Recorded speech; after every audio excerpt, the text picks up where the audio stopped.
Nobody likes it when this happens.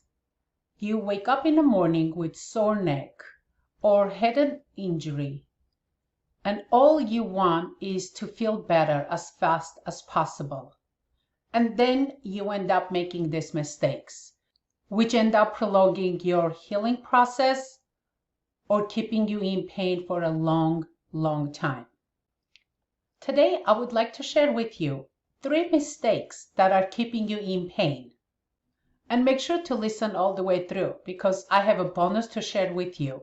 Actually, I have 2 bonuses to share with you. I'm sure it happened to most of us. You wake up in the morning with a sore neck or back. Maybe you slept funny. And most of the time, that pain will go away in a day or 2.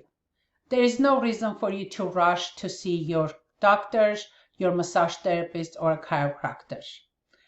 I remember 2-3 months ago, I woke up and my neck was a little bit sore and I didn't pay attention to it. By the end of the day, as I was working on my last client, I couldn't even move my neck. It was so painful that if I tried to move it, I felt like my heart was going to stop. And I couldn't even do any of my self-help techniques because it was so painful. So I ended up just putting infrared heating pad on it and cross balance tape, as you can see in the picture here. And within a day and a half, I was completely pain-free. See, when you have a minor pain or injury, most likely it would resolve itself in a day or 2. But what happens when it doesn't resolve? And this is where mistake number 1 comes in. Waiting too long. Untreated injury can lead to instability, and not only to that part of the body, but it can create a chain reaction to other parts of the body. For example, if you have neck pain and you don't take care of it in time, then it can progress to a headache, shoulder pain, lower back pain, even pain can refer to your arms and hands. So if your pain doesn't get better in a day or 2, please make sure to reach out to whoever your first go-to person is. Would it be your chiropractor, massage therapist, physical therapist, acupuncturist? Sometimes I may get a call from a client that says they have been in pain for days and even weeks. And my question to them is, why did it take you so long to contact me? Because at this point, it's going to take several sessions for me to get rid of their pain instead of maybe 1 or 2 sessions if they called me earlier. Also, there are several self-help techniques that I can walk a client through Zoom session that would help them eliminate their pain right away. Just the other day, a client of mine texted me and she was so proud of herself because her son woke up with neck pain and she walked him through several of the self-help techniques that I taught her and his pain went away. She was so proud. So don't make this mistake and wait too long. On the other hand, mistake number 2 is quitting too soon. As a society, we do want fast results, and I have to tell you, fast results do happen often. I can give you examples of case after case that client's pain was gone just after 1 session. I remember this one particular case. A client came to me and for about 2 years, she hasn't been able to fully open her mouth. And by the time I was done working on her, she was able to fully open her mouth. Not only that, she started crying on a table. And at first it freaked me out a little bit. And then I realized those were tears of joy. And I gotta tell you, I've been doing this for 25 years. I still get such a joy being able to make change in someone's life. I just absolutely love what I do. See, depending on your pain, taking your body from pain to no pain state is a process, and sometimes it takes time. Each session we build on what we did the session before. It's like peeling an onion. Sometimes I get clients that have seen another practitioner for several months and they are still in pain. And I'm shocked. Why would you stay with one practitioner for so long if you're not seeing any results? And then there are people that have seen several practitioners, just 1 to 2 sessions with each practitioner, and they haven't gotten any results. And these are people that hop from a practitioner to a practitioner, never really giving a chance for that practitioner to help them. The way I work is, if you've seen me 3 to 4 times in a specific time frame, and we haven't seen any results, then I will be referring you to somewhere else or just telling you that I am not the right practitioner for you. Please give your practitioner a fair chance to help you.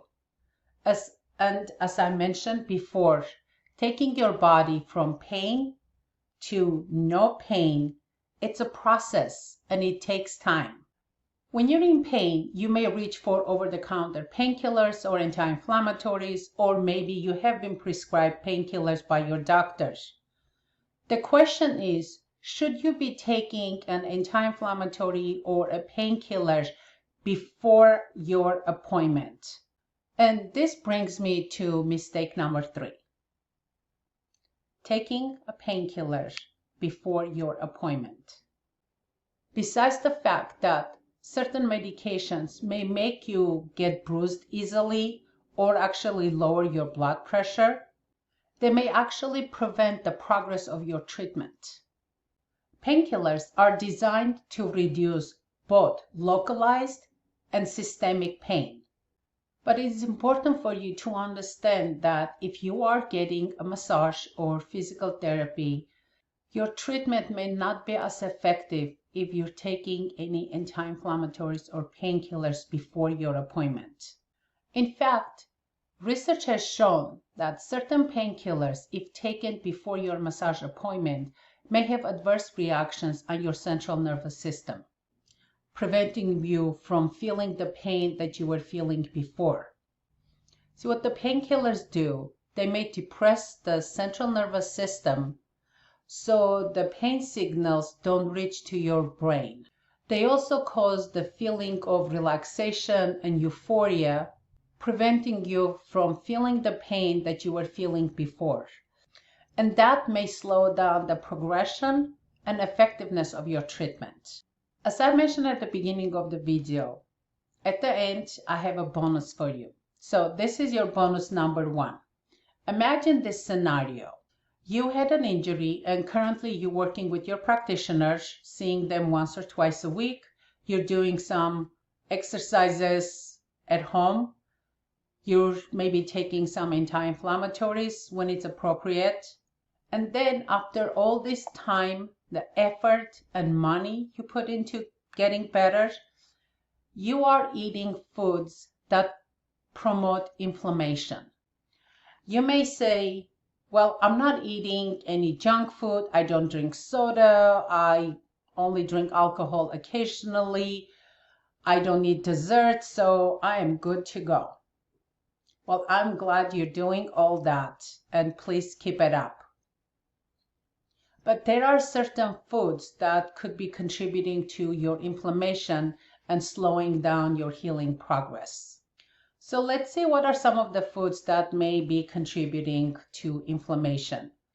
You already know the obvious: processed foods, sugar, fried foods, vegetable oils, simple carbohydrates, alcohol, for some people, dairy and gluten.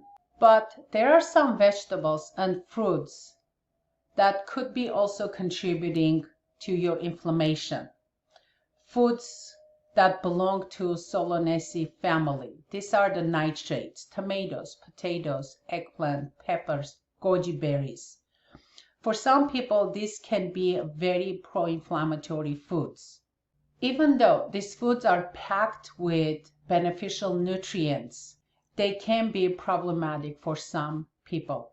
So if you suspect that you may be sensitive to nightshade foods, then do yourself a favor and do an elimination diet. For 3 to 4 weeks, 100% eliminate these foods. And then after 3 to 4 weeks, reintroduce one at a time. Introduce one item, wait a couple of days to make sure that you're not going to have any adverse reactions, and then keep reintroducing. In the description, I would put a link to Nightshade food list. The anti-inflammatory foods you're all familiar with. It's the fresh fruits and vegetables, fatty fish, small amounts of nuts and seeds. Preferably eat seasonal foods, more of a Mediterranean style diet. And please keep in mind, if you are eating most of your meals outside, you have absolutely no control over how your food is made.